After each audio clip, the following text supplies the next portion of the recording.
Welcome back to Briggs on Books, a truly international talk show. We've had guests this week from Scotland, from France, from Canada, and a whole bunch of them from the United States of America. In fact, our next guest, Louis Kempfer, has been here a few times. Louis, welcome, and where are you located?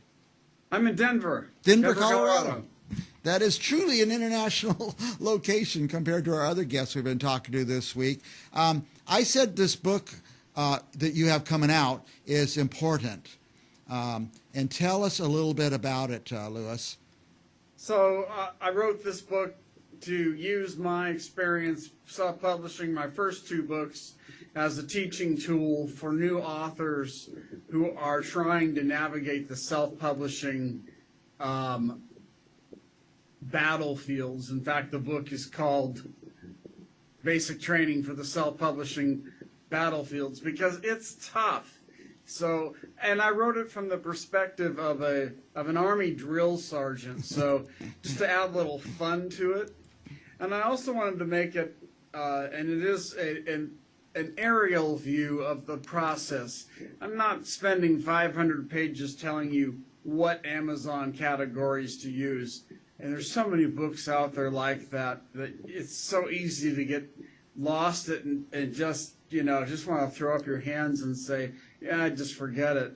But the sergeant is in and out constantly through the book, and he's, listen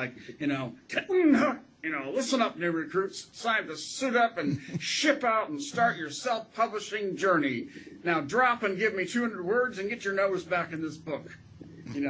Stuff like that. Now, the reason I call it an important book is, there's almost 7 million authors out there on just on Instagram alone that are pitching their book, trying to get people to look at them. But there's multiple millions of authors around the world who've written and haven't got to the end. And that's why I was hoping that this book might help them out. Yeah, I mean, it takes a new author through all of the steps. Some of it people will probably know, things like hiring an editor and hiring a book designer, the interior.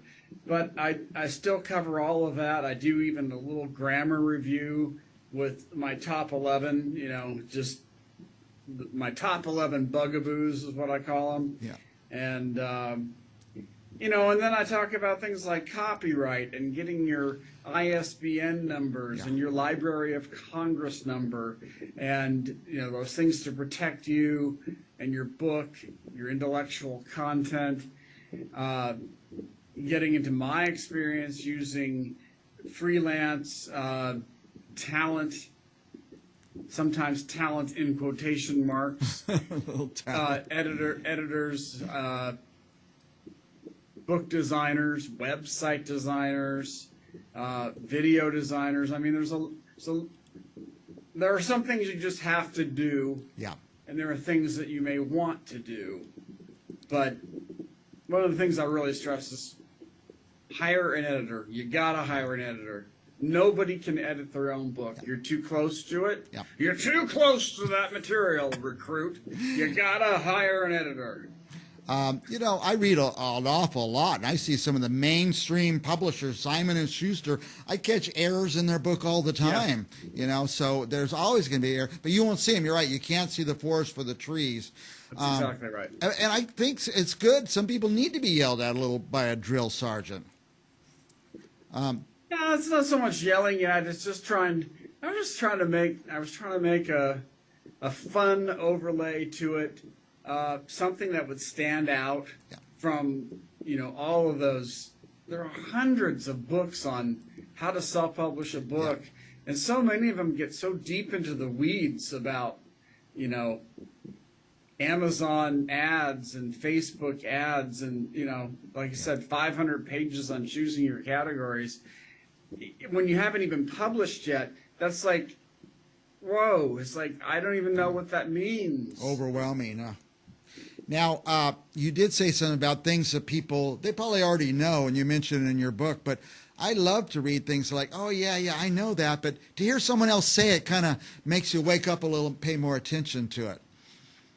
Well, yeah, and it's using my own experience on my first two books of just saying, man, I lost a lot of money on the first one because I made so many mistakes, and I'm going to share all those mistakes with you so that you don't make them. And then the second book that went a lot smoother. What's the name of your first book? The first book is a memoir called Don't Mind Me, I'm Just Having a Bad Life. I got the cover up right now. Then your next one was called, and I got the cover of it up. 120 Seats in a Boiler Room, The Creation of a Courageous Professional Theater. So you've taken your experience, good and bad, mistakes made on the first two books, and you're sharing with other people so they don't have to go through and make the same mistakes. Yeah, I mean, you could let somebody, twist out there in the breeze, but if I can help somebody get through the process with less cost and with less frustration, then why not? Yeah. Now, by the way, for our viewers, I told Lewis before we went on the air, he's going to be our first TikTok video, this interview. And second is we're going to put links right in this interview. If you're looking on YouTube or Facebook, we're going to put links right to this book so you can just click on it and order it. And by the way, this book isn't very expensive at all. And it may be, for authors, this may be your best investment ever. Lewis, can you we have a couple minutes left. Those grammatical things that can you name a couple of those kind of your things that bug you a little bit? Do you see in other books? Well, the usual. I don't even know if I went. I don't even know if I went there. The there, and there. You got there as in going to a place, and there as in the possessive, and there as in the contraction. They are. And I see that all the time. Yeah.